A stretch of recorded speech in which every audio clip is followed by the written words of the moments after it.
Les postes de télévision dans les salles de garde des hôpitaux vont être supprimés. C'est une décision du ministère de la Santé et de l'Hygiène publique. Joe Biden est devenu officiellement le 46e président des États-Unis. Il a prêté serment ce 20 janvier. Quels sont les défis qui attendent le nouveau président américain? Nous en parlerons dans cette édition. Bonsoir, vous suivez le 19h sur RTI2. Bientôt, il n'y aura plus de postes de télévision dans les salles de garde des différents hôpitaux du pays. Leur installation serait à la base du mauvais accueil des patients dans les établissements de santé. Cette décision émane du ministère de la Santé et de l'Hygiène publique qui note le niveau élevé de la mortalité maternelle, néonatale et infantile. Les populations se sont prononcées sur cette question. Elles étaient au micro de Joël Gossi. Mauvais accueil. Prestataire occupé à regarder la télévision Novelas. Prestataire absent au poste de garde. Retard dans la référence des clients.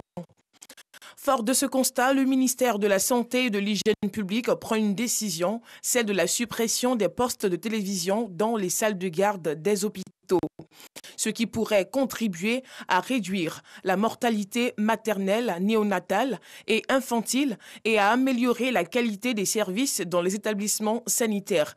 Une décision fort appréciée par une frange de la population. Moi, mon avis, ce que je vois, ils n'ont qu'à tout supprimer. Il ne faut même pas laisser télé dans les salles d'accouchement. Il est venu accoucher, mais il a vu une autre femme. L'amener, elle criait, puis ils l'ont laissé là. Moi, mais il y a eu la peur, parce que le gelé allait mourir. La décision du ministère de la Santé est très noble. Parce qu'aujourd'hui, la conscience professionnelle n'existe même plus dans nos hôpitaux. Certaines, surtout les sages-femmes, les infirmières, préfèrent aller pour leur petit désir, regarder des petits films comme Novelas, et puis laisser nos mamans mourir. Mais je ne dirais même pas les sages-femmes, je dirais même le corps médical. Une sentence inutile pour d'autres qui en appellent plutôt à une réorganisation du système de santé et à un contrôle dans les salles de garde. Moi, je ne suis pas du tout d'accord avec. Je souhaiterais que cette note-là ne tienne pas compte, en fait, ne soit même pas en vigueur, parce qu'un suivi dans les différents hôpitaux permettrait aux agents de pouvoir bien faire leur travail. Si on dit que ces télés-là distraient ces femmes-là, je pense que c'est parce qu'il n'y a pas de suivi. Voilà, s'il y avait un suivi du sérieux dans les hôpitaux, voilà, je pense que si chacun avait rempli sa part de responsabilité, il n'allait pas avoir ce désordre-là. Il faut améliorer. Nous sommes des êtres humains. De temps en temps, nous-mêmes les malades, quand on s'en va, pour attendre un docteur, tu peux quand même te distraire avec. Mais supprimer, ce n'est pas bon. Pour l'heure, les services compétents du ministère en charge de la santé, en particulier la Direction générale de la santé, les directions régionales et départementales et d'inspection générale de la santé sont invités à assurer le suivi de cette décision de la tutelle. Intéressons-nous à la Poste. Comment intervient-elle dans la livraison de colis? Se présente-t-elle comme un partenaire ou un concurrent des livreurs urbains? Toutes ces questions trouvent leur réponse dans ce reportage de Joël Gosset que je vous invite à suivre. La Poste de Côte d'Ivoire est au centre des critiques des internautes ivoiriens depuis plusieurs jours. En cause, l'annonce de l'autorité de régulation des télécommunications de Côte d'Ivoire à RTCI relative à la caution de 5 millions imposée aux entreprises de livraison. Afin d'éclairer la lanterne des acteurs du secteur, le directeur général de la Poste, Isaac Yambayao, a répondu à l'invitation des blogueurs et vendeurs en ligne de Côte d'Ivoire. Ce qui a motivé que je puisse accepter cette invitation de l'Union nationale des blogueurs de Côte d'Ivoire, c'était de fixer aussi l'information. Surtout partager que, au-delà de la polémique, l'institution La Poste est un partenaire de choix pour les spécialistes de la distribution urbaine, mais aussi une opportunité pour que des entrepreneurs puissent gagner du business, mais permettre à La Poste, qui a le rôle d'être le lien social entre la population et le gouvernement, d'assurer pleinement ses missions. La Poste, à travers son responsable marketing, a invité ceux qui exercent dans le domaine de la livraison à une collaboration. Nous avons une très longue histoire où nous avons une période de traversée du désert, où la Poste a énormément souffert. Mais depuis, on va dire, une dizaine d'années, la Poste est en train de remonter la pente. C'est vrai que c'est une œuvre humaine et c'est loin d'être parfait, mais beaucoup a été fait. Beaucoup a été fait en termes d'amélioration de la qualité, en termes d'amélioration des processus et en termes de sécurisation des biens de nos clients. Au sorti de cette conférence, des participants ont dit ne pas être satisfaits des réponses et explications de leurs interlocuteurs. Je suis restée sur ma faim concernant les responsabilités que la Poste prend face au désagrément et surtout face à la confiance qui manque entre les usagers, les Ivoiriens et la Poste qui est supposée être un élément phare de la belle vie en Côte d'Ivoire en fait. La Poste de Côte d'Ivoire est une société d'État ivoirienne. Elle succède à plusieurs organisations assurant auparavant ce service public. Elle a pour mission d'assurer le transport de messageries telles que les lettres, les cartes, les documents et marchandises, paquets et colis, ainsi que le transfert d'agents. Dans le domaine de l'éducation, 3 groupements de la région du Sud Comoé ont reçu le 13 janvier dernier des équipements et du matériel. Ils devraient aider à garantir le succès de 2 micro-projets. Des micro-projets initiés par la direction des cantines scolaires, l'ONG Ivoire Développement Durable et les différents partenaires techniques avec l'appui de l'ANADER dans les régions du Sud Comoé et des Grands Ponts. Ils vont permettre d'approvisionner de façon durable 6 cantines scolaires de ces régions à travers un appui renforcé à 6 groupements agricoles pour la production de vivriers, la transformation du manioc en produits dérivés et la pratique de la pêche artisanale. Pagasso Rokoni. Depuis 2016, les cantines ne sont plus approvisionnées en vivres selon la direction des cantines scolaires. Cette situation préoccupe les responsables de la direction des cantines scolaires, l'ONG Ivoire Développement Durable et leurs partenaires techniques. Ils décident alors de mettre en œuvre 2 micro-projets avec l'appui technique de l'ANADER dans les régions du Sud Comoé et des Grands Ponts. L'objectif étant d'approvisionner de façon durable 6 cantines scolaires de ces régions à travers un appui renforcé à 6 groupements agricoles pour la production de février, de transformation du manioc en produits dérivés et la pratique de la pêche artisanale. Ainsi, dans le cadre du programme intégré de pérennisation des cantines scolaires, 3 groupements de la région du Sud Comoé ont officiellement reçu des équipements et matériels en vue de garantir le succès de ce projet. On vous prie de faire bon usage de tout ce qu'on vous a donné. On compte sur vous pour que le partenariat avec la Société Générale Côte d'Ivoire soit renforcé. Les cantines scolaires permettent le maintien des enfants à l'école en leur assurant un repas chaud et équilibré par jour. Nous avons choisi, entre autres actions, d'accompagner des groupements agricoles en vue de leur permettre d'approvisionner les cantines en vivres. Les bénéficiaires se réjouissent de l'initiative. Ils n'ont pas manqué de traduire toute leur reconnaissance aux responsables de la direction des cantines scolaires et de l'ONG Ivoire Développement Durable. C'est grand ce qu'on vient de nous donner. On vient de recevoir un don, 2 broyeuses de manioc, 4 presseuses et puis du filet pour nous protéger de tout ce qui est attaque extérieure. C'est très important et nous sommes très contents. Au terme de ce projet, qui est un appui à la pérennisation des cantines scolaires, les élèves des inspections de l'enseignement primaire public de Tiapoun, d'Adiaké et de Bonois vont bénéficier d'un repas chaud, équilibré et riche à midi. Ceci pour leur permettre d'améliorer leurs résultats scolaires. Ce 20 janvier marque la disparition de Roger Fulgence Kassi, animateur vedette de la RTI, décédé à l'âge de 33 ans en 1989. Cela fait donc 32 ans que RFK n'est plus. Il aura marqué de son empreinte toute une génération de passionnés de télévision. Roger Edmond Fulgence est intemporel. Son style avant-gardiste est aujourd'hui une source d'inspiration. RFK, comme on l'appelle, aura su réinventer la télévision. Un retour sur son œuvre et quelques extraits de plateaux et d'émissions, des témoignages d'archives avec Franck Adio. Wow, comment ça va? C'est la vidéo qui illustre bien l'homme. De l'ombre à la lumière, et l'étincelle jaillit, on aurait pu dire une étoile filante. En Côte d'Ivoire, Roger Edmond Fulgence Kassi incarnait si bien la télévision.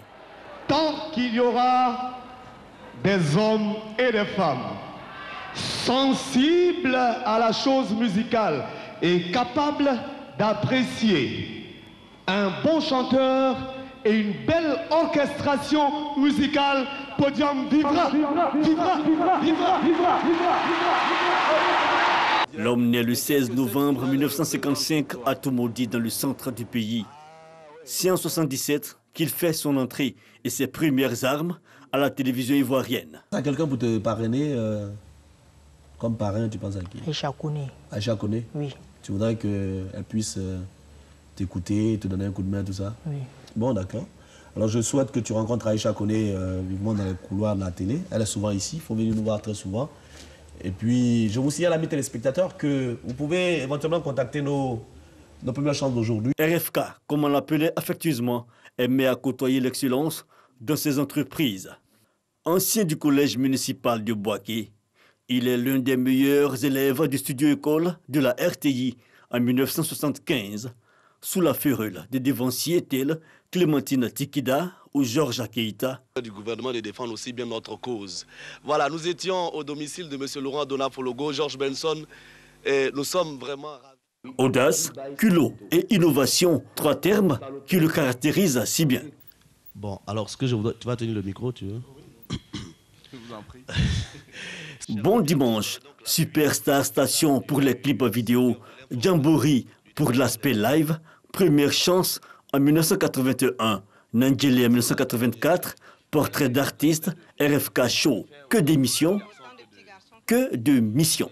Mais surtout, Tremplin en 1976, qui servira de terreau à Podium, l'émission qui favorisera comme première chance l'éclosion de bien de talents. Animateur de talent, RFK était aussi un artiste accompli qui n'hésitait pas à tutoyer le chant et les instruments de musique.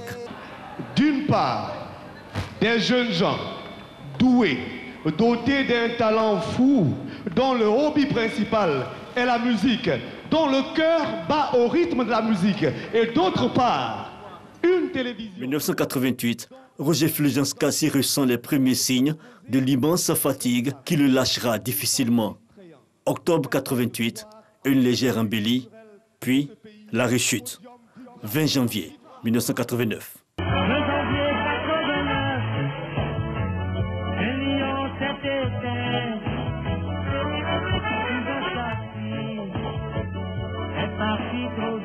Sa dernière demeure, Kokumbo, son village, Roger Edmond Fulgence Kassi s'en est allé à l'âge de 33 ans.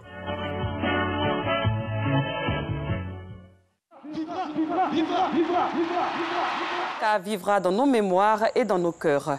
À l'étranger, Joe Biden, 78 ans, a été investi aujourd'hui, mercredi 20 janvier, 46e président des États-Unis, quelques minutes après Kamala Harris, qui a prêté serment en tant que première femme vice-présidente. Qui est le nouveau président des États-Unis? Quel est son parcours? Georgette Ido et Ami Koulibaly nous dressent son portrait. 46e président des États-Unis, Joe Biden, élu avec 306 grands électeurs, a été investi ce mercredi 20 janvier. Désormais locataire de la Maison-Blanche, le démocrate Biden laisse son nom dans l'histoire de la grande puissance mondiale. Né le 20 novembre 1942 à Scranton, en Pennsylvanie, Joseph Robinette Biden, Jr. dit Joe Biden, est issu d'une famille catholique irlandaise modeste. En 1965, il est diplômé d'histoire et de sciences politiques à l'Université de Delaware. Il poursuit ses études supérieures à la faculté de droit de l'Université de Syracuse. En 1968, après son diplôme en droit, il commence une carrière juridique à Wilmington, dans l'État de Delaware. Sa vie politique commence en 1972 où il est élu au Sénat des États-Unis sous la bannière du Parti démocrate. Il devient ainsi à l'âge de 29 ans le 5e plus jeune sénateur de l'histoire. Il reste sénateur fédéral de cet État de 1973 à 2009. Mais avant, il préside le comité judiciaire et criminel de la Haute Chambre du Congrès de 1987 à 1995. Candidat malheureux aux primaires démocrates pour l'élection présidentielle de démocrates en 1988 et à nouveau en 2008. Après cet échec, il est choisi par Barack Obama pour être son colistier comme candidat à la vice-présidence des États-Unis pour l'élection de 2008. Joe Biden devient le 47e vice-président des États-Unis le 20 janvier 2009. Il est réélu en 2012, premier vice-président catholique dans l'histoire américaine. En 2020, il remporte les primaires présidentielles démocrates et choisit Kamala Harris comme candidate à la vice-présidence. Joe Biden a prêté serment ce mercredi. Il a promis de restaurer l'âme de l'Amérique dans un pays plus que jamais divisé. Joe Biden fait donc face à d'importants défis, comme nous l'explique Alassane Drabou. The Constitution of the United States. The Constitution of the United States. So help you God. So help me God. Congratulations, Mr. President.